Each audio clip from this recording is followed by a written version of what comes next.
मणिपुर में अब तक 40 टेररिस्टों को मारा जा चुका है। 40 टेररिस्ट जो हैं मारा जा चुका है। इसके पीछे का क्या है कॉन्सेप्ट, इसको समझने की कोशिश कीजिए।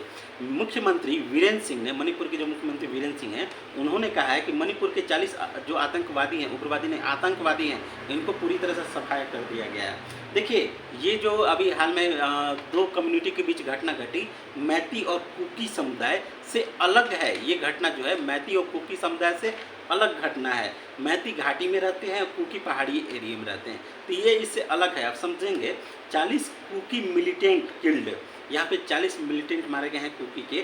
तो यह अलगाववादी ग्रुप है जो काफ़ी ज़्यादा एक्टिव हो गए थे। अब यहाँ पे सिक्योरिटी फोर्स, ठीक ना, और कुकी उग्रवादियों के बीच जमकर अभी तक गोलाबारी, वहाँ अंदर ऑपरेशन जारी है।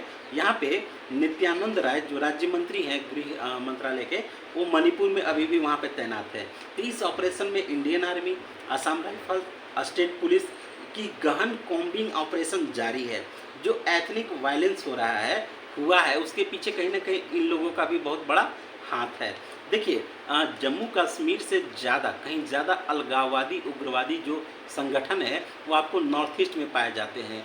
मणिपुर में, मिजोरम में, त्रिपुरा में, ठीक ना, असम में, ठीक है, नागालैंड में। यहाँ पे अलगाववादी जो संगठन है ये आपको जम्मू कश्मीर से ज़्यादा पाए जाते हैं।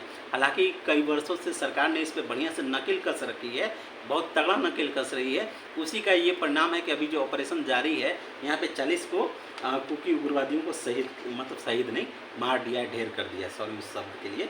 सरकार और सिक्योरिटी फोर्स पर विश्वास रखिए। वहाँ के मुख्यमंत्री ने कहा है कि सरकार और सिक्योरिटी फोर्स पर विश्वास रखिए। देखिए, मणिपुर में जो इंसर्जेंसी है 1950 के दशक से शुरुआत होती है। नागा नेशनल मूवमेंट, ठीक है, ग्रेटर नागालैंड की स्वतंत्रता की मांग उठती है।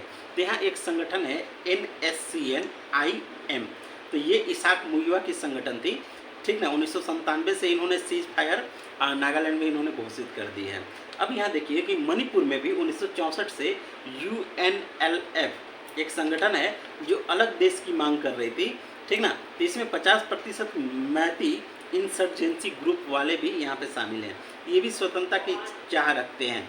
कुकी जोमी ग्रुप है एक, जो 1993 में NSCN-IM का कुकी नरसंहार हुआ था, उसमें कुकी जोमी ग्रुप का भी बहुत बड़ा हाथ है।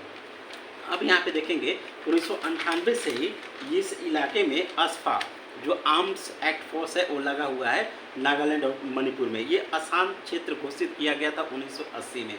तो यहाँ पे बाद में जाके 90 के दशक में सीज फायर एग्रीमेंट भी हुए हैं।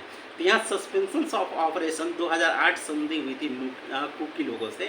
तो घाटी में मैती ग्रुप से नहीं हुआ है, चूड़ा चांदपुर में ऑलरेडी। अब इसके पहले ये चीज़ समझ लीजिए कि कहीं ना कहीं इन क्षेत्रों में जो लफड़े हो रहे हैं, ठीक ना, पूरा निचोड़ ये है कि पूरा का पूरा ये मणिपुर इलाके में जो हो रहा है उसमें बढ़ चढ़ कर भाग रहे हैं जितने भी अलगाववादी संगठन हैं। और इन अलगाववादी संगठनों पे नकेल कसना बेहद ज़रूरी है, इसलिए यह कॉम्बिंग ऑपरेशन चलाया जा रहा है। देखिए, कहीं भी अगर कुछ हल्का सा दो समुदाय के बीच क्लैश होता है तो उसका पूरा का पूरा फ़ायदा उठाते हैं ये जितने भी अलगाववादी ग्रुप हैं।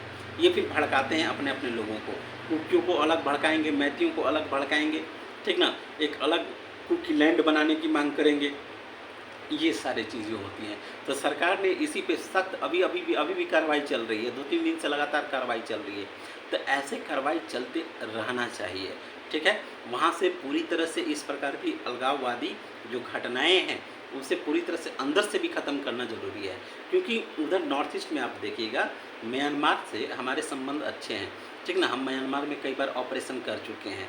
म्यांमार की सेना इसके लिए हमें परमिशन भी देती है, पूरा परमिशन देती है, ठीक है। उसी के बाद भारत सरकार इधर से जाती है, इनके पारा जो कमांडो हमारे जाते हैं उधर ऑपरेशन करता है। लेकिन घर के अंदर जो हैं, जो शांति और को भंग कर रहे हैं, उन पर भी कंट्रोल लगा के रखना बेहद ज़रूरी है। लाइक कीजिए, शेयर कीजिए, सब्सक्राइब कीजिए। Thank you.